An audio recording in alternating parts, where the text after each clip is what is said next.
Quando a gente tem sede de água, beber café, suco, guaraná ou qualquer outra coisa, por mais bons que possam ser, eles não conseguem matar a nossa sede. Eles podem até aliviar um pouco, porque na composição deles tem um pouco de água, mas eles não chegam a substituir a nossa necessidade de água pura. Da mesma maneira, os prazeres aqui da terra não conseguem substituir Deus em nossas vidas. Podem até aliviar um pouco, né, mascarar ali um pouco, deixa eu fingir aqui que não tem nada, a sede real. Eles podem até mascarar um pouco, né, tapear durante um tempinho a sede real, mas eles não suprem por completo. Esse é um vídeo da playlist Lendo o Evangelho de João comigo. E no vídeo de hoje vamos refletir sobre que tipo de sede nós estamos tendo. Você tem sede de quê? De café, ou sede de guaraná? Ou se estamos usando estamos usando essas coisas para tentar abafar uma sede mais profunda de água pura? Eu sou Rayara Silva e você está no Rayara World.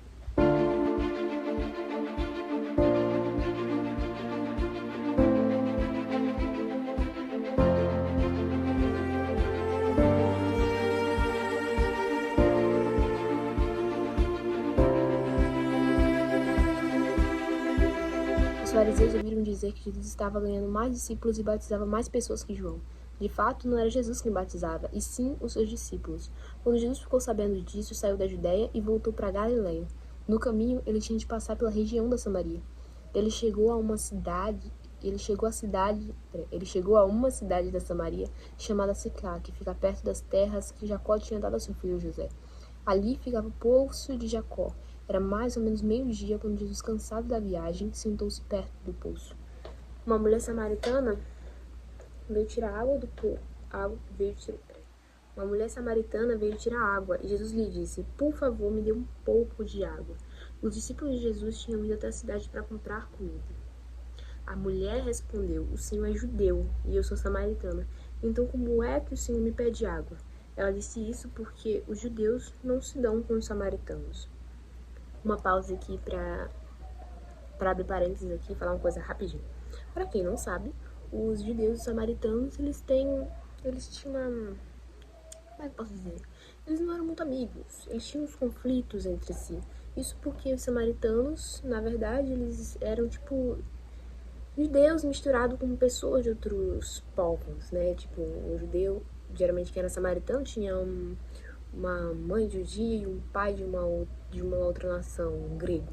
Ou então um pai judeu e uma mãe que era egípcia, vamos dizer assim, por exemplo. E tinha essa mistura. Então, a visão que os samaritanos tinham da adoração a Deus era diferente da visão que os judeus eles tinham da adoração a Deus. Os judeus eles iam adorar a Deus no templo. Já os samaritanos, eles não, eles achavam que o lugar certo de adoração era lá no monte onde Jacó e os patriarcas, né, eles faziam sacrifícios ao Senhor. Então eles tinham essa briga. E além disso, isso que Jesus faz, ele pedir para ela dar água, não é algo comum. Ainda mais porque ele era um homem conversando com uma moça do lado de fora, né, na rua. Isso lá na época não era normal, ainda mais quando a moça não era da sua família, não era nada seu, nada sua. Então eles não tinham esse costume de ficar conversando assim com as moças no meio da rua. Jesus, ele quebra isso. Ele vai, se dirige a essa mulher. Além disso, ele pede um pouco de água. Mas como é que ela ia dar essa água a ele? Só se ela pegasse uma vasilha, né, lá dela, e entregasse para ele beber. Só que um judeu nunca pediria uma água para um samaritano, porque os judeus eles consideravam, por conta dessa briga toda, que se eles bebessem uma água no mesmo pote, na mesma vasilha que os samaritanos bebiam a deles, eles iam ficar impuros, para você ver o nível da briga. Então Jesus vai e fala, já não é comum ele falar com uma moça que é da terra dele, que é um judia, ele vai e ainda fala com uma que é samaritana, ainda pede para beber água, né? Então ela se assusta. Eu sou samaritana e você, como é que... Eu sou samaritana e você judeu, como é que você tá me pedindo um pouco de água, né? Vamos lá, 10. Então Jesus disse: se você soubesse o que Deus pode dar e quem tá lhe pedindo água, você pediria e ele lhe daria a água da vida. A água da vida é aquilo que Deus dá para nos sustentar por dentro, né? É a palavra dele, o Espírito dele, a presença dele em nós, que nos sustenta, né? Que nos ajuda todos os dias. Ela que provavelmente não, com certeza, né? Ela não tá entendendo que Jesus tá falando uma coisa diferente, né? Do normal. Ele não tá falando de uma água normal. Ela respondeu, o senhor não tem balde para tirar água. E o poço é fundo. Como é que vai conseguir essa água da vida? Nosso antepassado Jacó nos deu esse poço. Ele, seus filhos e seus animais beberam água daqui. Será que o senhor é mais importante do que Jacó? Então Jesus disse, quem beber desta água terá sede de novo. Mas a pessoa que beber da água que eu lhe der, nunca mais terá sede. Porque a água que eu lhe der se tornará nela uma fonte de água que dá vida eterna. Então a mulher pediu, por favor, me dê dessa água. Assim eu nunca mais terei sede e não precisarei mais vir aqui buscar água. Ela não está entendendo nada, né? Aí Jesus diz, vai chamar o seu marido e volte aqui. Ordenou Jesus. Aí ela responde, eu não tenho marido. Respondeu a mulher. Então Jesus disse, você está certo de dizer que não tem marido, pois já teve 5 e esse que você tem agora não é de fato seu marido. Sim, falou a verdade. A mulher respondeu, agora eu sei que o Senhor é profeta. Os nossos antepassados adoravam a Jesus nesse monte, mas vocês, judeus, dizem que Jerusalém é o lugar onde devemos adorar. Não sei se vocês perceberam, mas aqui ela manda um pouco de... Ela dá uma corridinha assim no assunto, né? Tipo, ela pede a Jesus a água da vida, e aí Jesus, né? Pra dar a água da vida, ele toca ali num assunto muito particular, né? Uma coisa que acontecia com ela, o que ela provavelmente não queria expor pra ninguém. Ele revela, né? Ele fala pra ela tudo o que estava acontecendo com ela naquele momento. Ela ouve e se faz tipo, tô vendo que o senhor é profeta. Então vamos mudar de assunto, não vamos falar de mim, né? As pessoas, então a gente tem uma briga aí pelo lugar de adoração. Tá, 21. Jesus disse, creia no que eu digo. Chegará o tempo em que ninguém vai adorar a Deus, nem nesse monte, nem em Jerusalém. Vocês, samaritanos, não sabem o que adoram, mas nós sabemos o que adoramos, porque a salvação vem dos judeus. Mas virá o tempo, e de fato já chegou, em que os verdadeiros adoradores vão adorar o Pai em espírito e em verdade, pois são esses que o Pai quer que o adorem. Deus é espírito, e por isso os que o adoram devem adorá-lo em espírito e em verdade.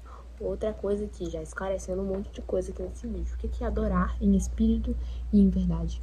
Eu acho que essa parte, ela quer dizer que a adoração ela não vai ser mais ligada a um lugar específico. Por exemplo, os samaritanos achavam que tinha que adorar no monte e os judeus achavam que era no templo. E agora a gente está dizendo que não está mais condicionado a um ambiente. Adorar em verdade seria adorar o Deus verdadeiro, né? Com base na revelação de Cristo, adorar o Deus verdadeiro. E adorar em espírito é uma adoração que vem de dentro, do interior do ser, uma adoração de verdade. Por exemplo, eu gosto de um exemplo, eu vou falar aqui pra vocês. Se alguém chegar pra uma criança e mandar ela dizer a uma pessoa, olha, eu te amo, ela vai fazer aquilo. Mas não vai ser um eu te amo de verdade, vai ser porque alguém mandou. Mas, por outro lado, se ela chegar alguém e disser, eu te amo de verdade, porque ela realmente vive aquilo, o peso é diferente, né? É algo que realmente veio dela. A frase que ela disse é a mesma que ela diria se alguém obrigasse ela a dizer. Mas a maneira como ela se sente, né? A maneira como ela vive, muda tudo, torna tudo muito diferente. Eu acredito que adorar em espírito seria isso. Não falar por falar, mas adorar de maneira sincera, com verdade interior. E isso só nasce de uma vida, né? Que anda com Deus, de uma vida de relacionamento e que contempla quem Deus realmente é. Vamos lá. A mulher respondeu, eu sei que o Messias chamado Cristo tem de vir, e quando ele vier vai explicar tudo para nós. Então Jesus afirmou, pois eu que estou falando com você, sou o Messias. Uau, né? Ele se revela aqui para ela, né? Ele percebe que até agora não fez isso aqui, né? Ninguém, né? Ele disse agora para moça, eu sou o Messias. Naquele momento, chegaram seus discípulos e ficaram admirados, pois ele estava conversando com uma mulher. Mas nenhum deles perguntou à mulher o que ela queria. E também não perguntaram a Jesus por que motivo ele estava falando com ela. Em seguida, a mulher deixou ali o seu pote, voltou até a cidade e disse a todas as pessoas, venham ver o homem que disse tudo o que eu tenho feito. Será que ele é o Messias? Muitas pessoas saíram da cidade e foram para o lugar onde Jesus estava. Enquanto isso, os discípulos pediam a Jesus: Mestre, coma alguma coisa. Jesus respondeu: Eu tenho para comer uma comida que vocês não conhecem. Então os discípulos começaram a perguntar uns aos outros: Será que alguém já trouxe comida para ele? A minha comida, disse Jesus, é a vontade daquele que me enviou e terminar o trabalho que ele me deu para fazer. Vocês costumam dizer: Daqui a 4 meses teremos a colheita. Mas olhem e vejam bem os campos. O que foi plantado já está maduro e pronto para a colheita. Quem colhe recebe o seu salário, e o resultado do seu trabalho é a vida eterna para as pessoas. E assim, tanto o que semeia como o que colhe se alegrarão juntos. Porque é verdade o que dizem: um semeia e o outro colhe. Um semeia e o outro colhe. Eu mandei vocês colherem onde não trabalharam. Outros trabalharam ali, e vocês aproveitaram o trabalho deles. Muitos samaritanos daquela cidade creram em Jesus porque a mulher tinha dito: Ele me disse tudo o que eu tenho feito. Quando os samaritanos chegaram ao lugar onde Jesus estava, pediram a ele que ficasse com eles. Olha isso. E Jesus ficou ali 2 dias. E muitos outros creram por causa da mensagem dele. E eles diziam à mulher: Agora não é mais por causa do que você disse que nós cremos, mas porque nós mesmos o ouvimos falar e sabemos que ele é de fato o Salvador do mundo. Jesus vai ao poço e pede água para a mulher samaritana. Ele está com sede ali de água física, mas quando ele vê ela, ele percebe que ela tem necessidade não da água física, mas de um outro tipo de água capaz de matar a sede interior dela. O interessante aqui é que Jesus vê isso, mas ela não. Durante a conversa, enquanto Jesus está falando de água da vida, da água que ela realmente precisa, a samaritana ela tem foco em outro tipo de água, na água física do tanque. Do tanque o quê, gente? Do poço. Tanto que, quando ele fala que a água da vida nunca acaba, ela pede para que ele a dê dessa água, para que ela não precise voltar novamente para aquele lugar. E aqui acontece o que eu acho mais complexo e bonito desse capítulo, né? Jesus, quando ela pede essa água, ele meio que toca na ferida dela, pedindo para que ela chame o marido. E ela diz a verdade: Olha, eu não tenho. E Jesus confirma isso, dizendo que ela já teve 5 e o que está agora com ela não é de fato marido dela. E ele faz isso não para que ela se sinta ferida e saia dali, mas porque ela pediu água da vida. E para que ela tivesse essa água da vida, era preciso que ela reconhecesse que precisava dessa água. Era preciso que a samaritana enxergasse que ela estava buscando em coisas finitas e instáveis, como, por exemplo, seus relacionamentos, aquilo que só Deus podia dar de maneira plena. Ela estava procurando preencher um vazio com coisas que não podiam preenchê-lo, entende? Aqui, Jesus está a convidando a ir a Ele, a fonte daquilo que ela realmente precisava. E parar de tentar tirar isso de coisas que não iriam completá-la. Eu acho que o convite disso tudo pra gente ler é a gente olhar pra dentro e tentar identificar que tipo de sede nós estamos tendo ultimamente. E se nós estamos tentando saciá-la com Cristo, que é o que a gente realmente precisa, ou se a gente tá indo de fonte em fonte, tentando matar essa sede com copinhos de suco. Nada substitui Deus em nossas vidas, nada substitui a necessidade de tê-lo perto de nós. E isso é muito interessante de se dizer, porque no final desses capítulos que a gente leu hoje, a Bíblia narra que tiveram algumas pessoas que creram em Jesus, porque a samaritana disse: Olha, ele falou tudo que eu estava vivendo, ele falou toda a minha vida. Mas tiveram outras pessoas que chegaram perto dela e disseram: Olha, antes a gente acreditava porque você havia dito que ele fez aquilo com você, mas agora a gente acredita porque a gente ouviu ele falar. Ou seja, porque eles tiveram esse contato com Jesus. Isso é lindo demais, gente. Eu acho importante, além da gente querer ouvir histórias de homens e mulheres que andaram com Deus, a gente também queira andar com esse Deus, conhecê-lo de verdade. Que além de querer ouvir alguém falar sobre ele, a gente também queira que ele fale conosco. Não querer ficar distante, mas querer ir e ver como fizeram esses cidadãos dessa cidade. Não porque a samaritana disse, ou porque eu estou dizendo que Jesus é incrível, mas porque você resolveu ir e ver. Eles foram até Jesus porque ouviram alguém falar sobre ele, mas permaneceram porque eles mesmos viram e ouviram Jesus falar. Bom, gente, esse foi o vídeo de hoje. Espero que vocês tenham entendido. Deixe seu like, se inscreve no canal, ative as notificações para ficar por dentro dos próximos vídeos que ainda vão chegar aqui no canal.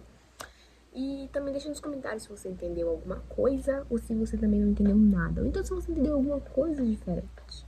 Vamos conversar, na verdade. Bom, esse foi o vídeo de hoje. Até o próximo vídeo. Um forte abraço. Tchau!